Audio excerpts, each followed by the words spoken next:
Então imagine a cena. Você está numa batalha judicial, certo? Você foi lesado, sabe que tem um caso forte, mas está enfrentando um gigante corporativo com dinheiro infinito. Eles podem prolongar as coisas por anos, te afogando em papelada e custas judiciais até você desistir. Não é uma briga justa. Mas e se você pudesse vender uma parte do seu processo para outra pessoa? E se um investidor pudesse te dar o dinheiro que você precisa para continuar lutando, e em troca, ele recebesse uma parte se você ganhasse? Isso não é enredo de filme de ficção científica. É um negócio real e em crescimento e está levantando uma questão muito séria. O que acontece quando a justiça se torna um produto em que você pode investir?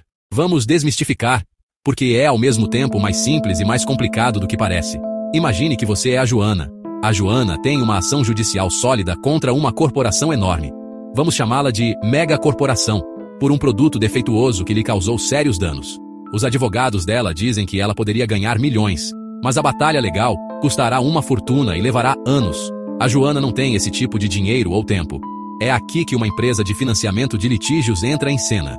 Eles são como os tubarões do Shark Tank, mas para processos judiciais. Eles ouvem a apresentação dela, que é basicamente o advogado explicando por que o caso é uma barbada.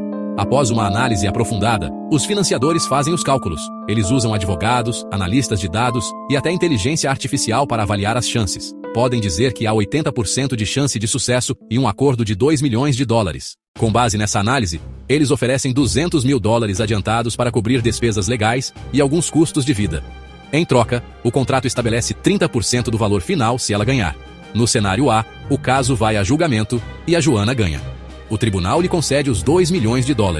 Antes de ela ver um centavo, os advogados são pagos. E então, o financiador recebe $600 mil. Eles transformam 200 mil em lucro de 400 mil. A Joana sai com o restante, uma quantia transformadora. O sistema funciona. No cenário B, após anos, um júri decide contra a Joana, ou um juiz arquiva. Ela perde. Os 2 milhões evaporam. Pela maioria dos acordos, a Joana não deve nada à financiadora. Os investidores perdem todo o investimento. É uma aposta de alto risco. Por isso, eles são incrivelmente seletivos com os casos. Então, quem são essas pessoas com dinheiro suficiente para apostar nos problemas legais de outras pessoas? Não estamos falando do agiota da vizinhança.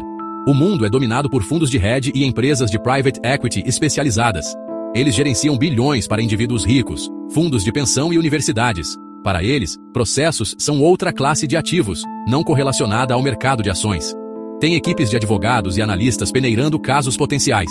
Participam de conferências e constroem relacionamentos estratégicos. Buscam casos como um agente busca talentos de cinema. Preferem grandes disputas comerciais, arbitragem internacional, ações coletivas. Mas não são só gigantes. Surgem empresas menores e plataformas online.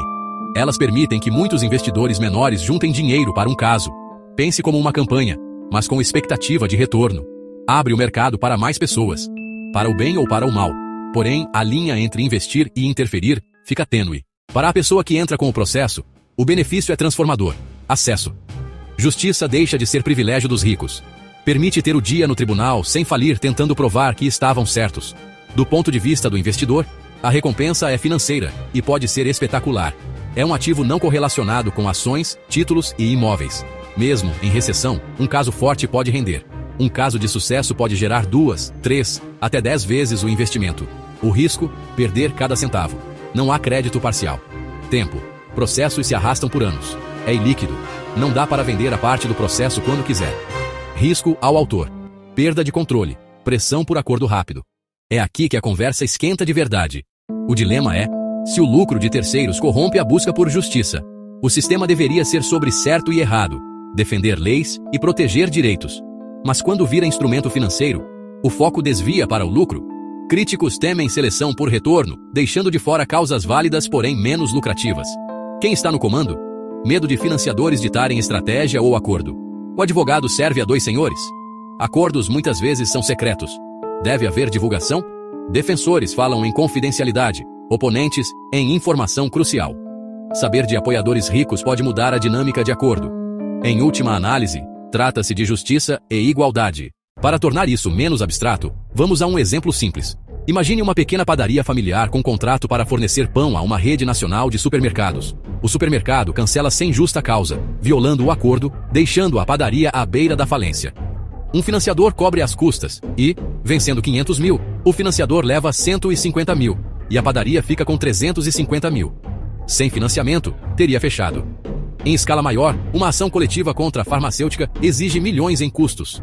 Anos de descoberta e especialistas caros, impossível para indivíduos custearem.